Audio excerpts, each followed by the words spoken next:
yeast banking, like where should they start? Should they just start from what they just brewed, or should they start? Oh, well, so the first piece of it is I would recommend getting a stir plate. I know Denny would argue with me on that, but I'd argue right back and with, to me, results are better, mean more than, anything I see on the internet.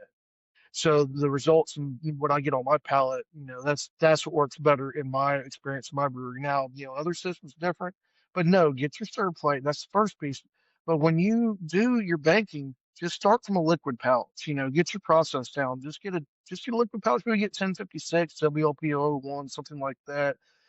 If you want to, say if you just got the stir plate and you've ever used that and you're trying to learn banking all at the same time, well, get maybe a dry pack of Voss, something like that, and prop it up with Mhm. 2 liters, 1040. But a good exercise to use to get into that would be like get a 6 pack of Sierra Nevada or a 6 pack of Sierra Nevada Pale Ale or 6 pack of the Bell's Two Hearted, and learn how to propagate that up before you make that investment because I know a lot of guys say I can pitch this one tube of yeast, in my case, 15 milliliters of yeast, and then 2 liters of wort, and it's great. I've never had that experience, not once. So that's why I don't do it. So that's what I'm saying. Get your process down with your yeast propagation first, and the best way to do that, and it's funny because when I buy Two Hearted, I always tell the wife, I'm not buying the beer, I'm buying the yeast and the beer's free. So, That is perfect. Yeah, I like yep. that idea. Yeah, like I said, I really need to start. I need to start trying to do that stuff. I think it'd be so much fun, and of course, save money as well too. Then maybe I can spend a little more better grains of a one as well. So, this leads me to the next question. What's one piece of conventional homebrewing wisdom that you think is just overrated? There's so much out there. I guess one of the big things, at least when I first got into brewing, was glass carboys. Don't use buckets, use Wow. glass carboys. And I've used different types of fermenters, and the only fermenter that I've had that I've noticed a difference in, and it's not has nothing to do with the material, the shape, the geometry, nothing.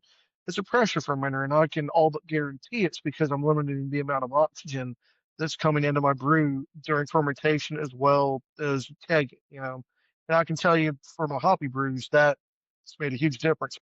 But yeah, like I said, don't worry about what fermenter material you have. You don't need a stainless steel fermenter. A bucket works fine unless you brew something real hoppy.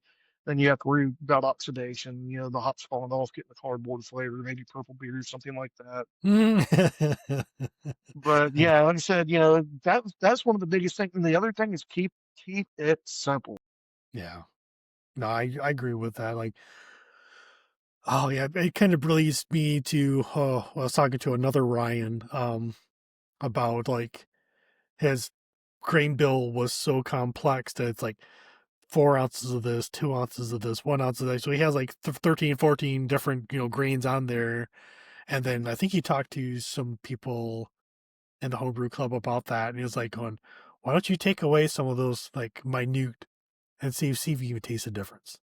Mhm. And he took it away. He's like, yeah, I didn't really taste much of anything. I think it tastes exactly the same. Then I think he brought it in for us to try. Like, and he tells, he's like, I made the same beer, but two different ways. You guys tell me if you guys taste the difference. Of course, everyone's trying to think, and I didn't taste no difference at all. So, and I feel like some of that smaller, minute stuff sometimes doesn't really impart anything unless it's like black malt or black prince. Like those, like you don't need much. That'll turn that sucker black as night for sure. I don't care for Black Prince because I can actually taste the astringent in it.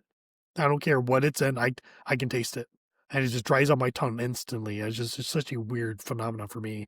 But again, it goes back to what you were saying earlier about judges. Like if I was a judge, right, and I had a say like a dark stout or a black lager or something like that or black IPA, then someone put that Black Prince in there, like I would probably pick that up, knowing the fact that I don't like it. I may ding you for that, not consciously anyways, but because I'm not a fan of that.